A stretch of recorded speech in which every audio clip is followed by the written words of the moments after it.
Yo, what's up guys? So welcome back to my channel. Ako nga pala si Enzo. Medyo matagal ako nawala ngayon sa YouTube kasi medyo busy sa life. Kaya ayun, di ko alam ngayon i-content ko. Kaya siguro tayo, Lego haul.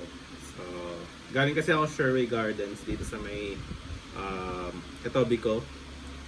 Sa Etobicoke yun, so may doon, may mall, tapos may Lego store. Sabi ko, uy, angas. Kaya inano ko siya. Kaya nag-Lego haul ako kasi bumili kasi ako nitong Batwing. Ayan. Kasi parang naangasan ako sa Batwing. Tapos, dati kasi nagle-Lego na ako. Iba-ibang mga franchise. May Overwatch ako, may mga Speed Champions ako. Ano pa ba yun? May mga parang yung Lego City na astronaut ba yun?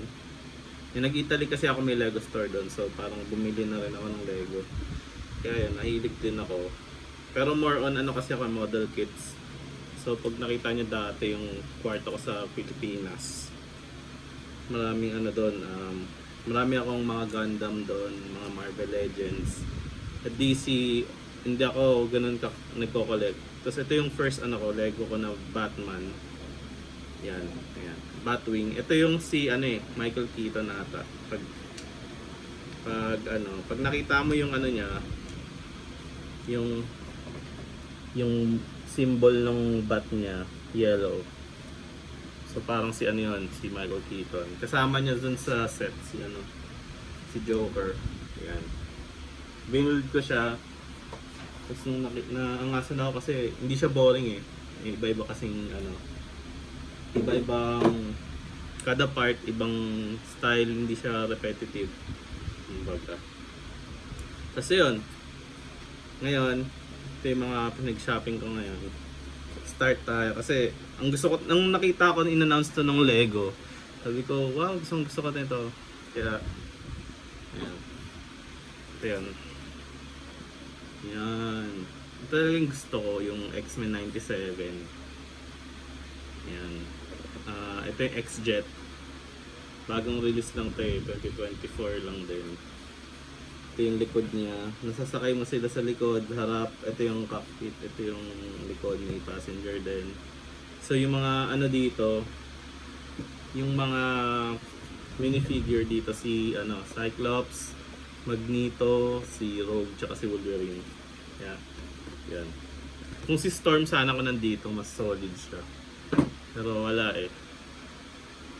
Tapos ang next naman nun,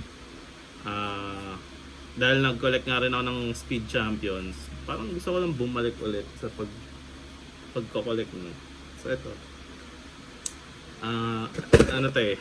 Lamborghini Vision GT na V12. Yan siya. Medyo futuristic siya na sports car. So pag tignan mo yung likod niya, ito siya para siyang bug na parang crash gear na ewan, basta angas niya tignan. So ayun, parang feeling ko lang napabagay siya itabi ko kay Batman kasi 'di ba si Bruce Wayne ang billionaire. Kaya maangas ko pag may mga maraming sports car.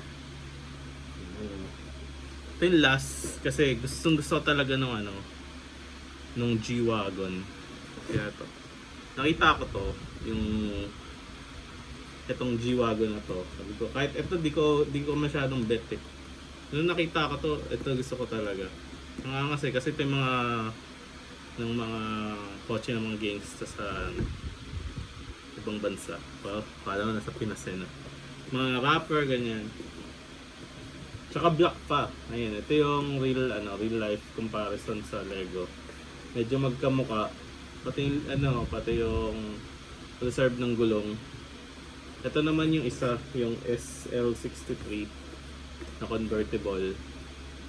Medyo di ko bet eh. So yun na lang. Tapos, ayan. So ba next video ko, i-room tour ko kayo. Pakita ko yung mga ibang collectibles ko. Yung PC setup ko dito. Kaya ayan. Let's go. See you.